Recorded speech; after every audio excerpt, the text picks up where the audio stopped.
Hello students, you have to read another short poem written by Robert Frost, yet another small poem and yet another Robert Frost poem. And this poem is actually of fire and ice. Fire and ice is actually a symbolic poem, students. Symbolic poem is a poem which conveys a hidden message to the poet. This message does not the meaning of the poem does not what it seems. It contains hidden message. That's what the symbolic poem is. And in symbolic poems, the words of the poem have symbolic meaning, such as fire in this poem has been used to denote desire. Fire is actually your desire and ice is actually your hatred.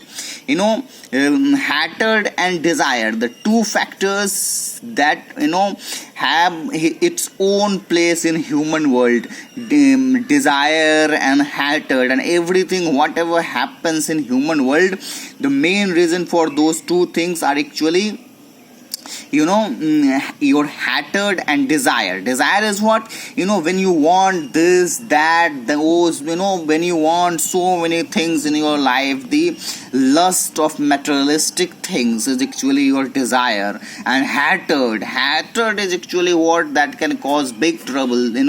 We always have hate, we always hate others, we always have hatred for others, for other animals, for other person, and be destroyed in nature because of our desire and because of the hatred that we contain. So about these two factors which are not good, which are so bad factors, in this poem Robert Frost will try to explain you something about his feelings, about his hearty feelings, and he would explain you through the words like fire and ice. For him, fire is desire and ice is hatred in this poem. This is a symbolic poem, and in symbolic poem, a word always contains a hidden meaning.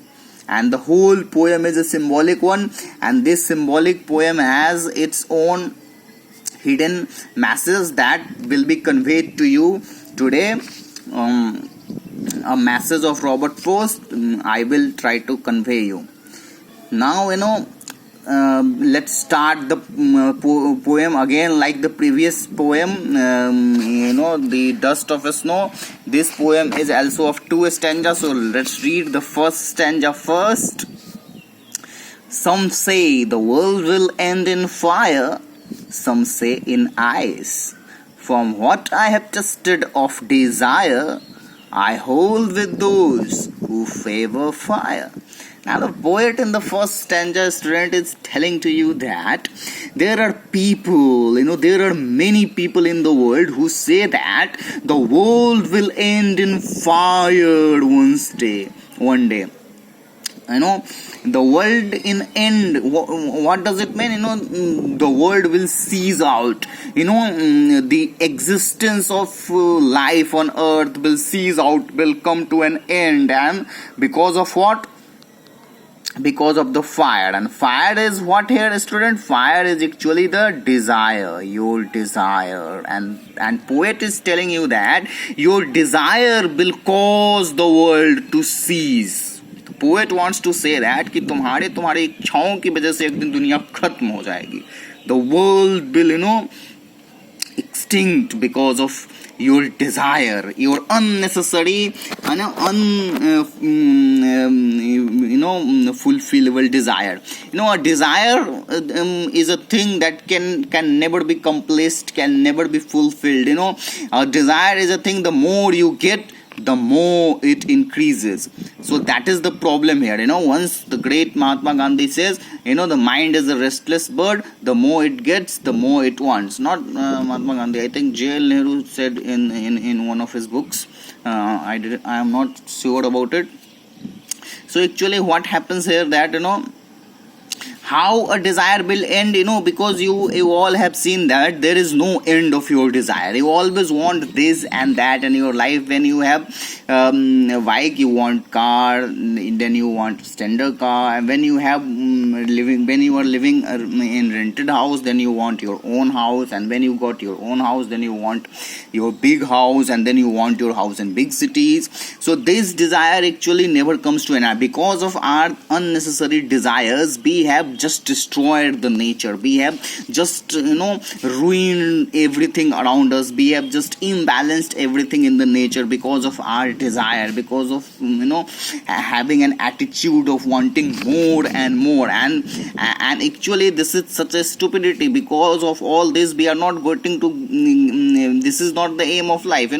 After achieving all these things, all those material things, after acquiring all those material things, what would you ultimately get? Ultimately you will die, and these things will not this is not the aim of life. Because of our this unnecessary desires, desires is what, that's the, after acquiring, in the race of acquiring materialism things, we have destroyed the nature, while that is not going to benefit us in any way in our life. The aim of life actually to get to actually reach enlightenment, actually to get enlightenment and reach salvation, but we are far beyond from those things, and we are just running behind materialistic things, while materialistic things actually is not the end of your life. That's not the aim of your life. After acquiring all those materialistic things, what will you will get in your life? Nothing. Those materialistic things will remain here, and you will die one day. That is not the aim of our life. But there are many people who say that life will end in ice.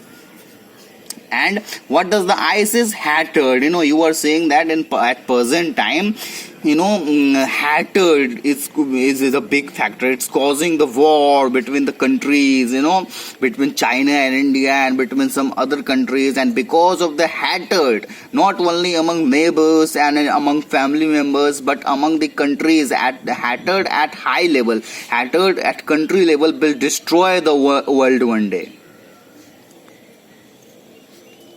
So that is why there are people, they have contrasting opinions. The people with contrasting opinions, some people have the opinion that world will end in fire, and some people say that world will end in ice. It means in hatred. And I think both those things are absolutely correct, because both these things, and even hatred and desire, have the power to end the world. From what I have tested of desire, I hold with those who favor fire. But the poet is actually telling you that he are among those people who thinks that it would be because of fire, it would be because of desire that world will end. And I am also with the poet. The poet is telling you, he has the experience about desire. When he said that from what I have tested of desire, it means to say that whatever the experience he had of desire, of fire, he says that because of the fire and desire, actually he is also among his opinion is also, he also thinks that it's because of desire. So that is why he is telling you he is with those people who thinks that the world will end because of the fire. It means because of the desire. So poet, now it's up to you that what do you think? Do you think that world will end because of the hatred, or because of the desire? Because of what the world will end? That's what you have to answer now. Now let's read the second stanza, students. But if it had to perish twice, I think I know enough of hate to say that for destruction ice is also great and would suffice. So actually what the matter here, student, the poet is telling you, if the world has to be destroyed, if the world has to be end twice, अगर दुनिया दो बार खत्म होनी है, if the world has to be seized out 2 times, then even the hatred, even the hate also has the power to end the world, not only the desire. Desire has definitely the power, has definitely got the power to end the world. The desire is actually the big factor, that is because of what the nature is being destroyed right now. And But hatred, the war and the hatred that can cause the war, hatred has also the power to end the world. So the poet is telling you that if the world has to be perished 2 times, the word perish means, students, actually, to end, look at here, die, to cease out. So actually, if the world has to cease out twice, then the poet is thinking that hatred has also the power to destroy the world. And only hatred is alone enough to destroy the world. The word suffice means enough. Hatred भी पर्याप्त है अकेले ही पूरी दुनिया को खत्म करने के लिए.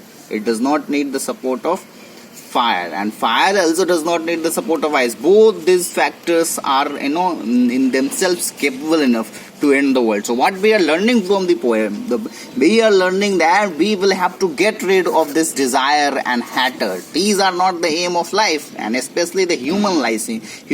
Humans consider themselves as wise creatures, so they should run for the aim of life. They should just not base their life in trying to just having fun and just enjoying, just trying to induce the pleasure from materialistic things. These things will never give you the true pleasure and true happiness and true peace. Keep that in mind. This is the main message from this poem.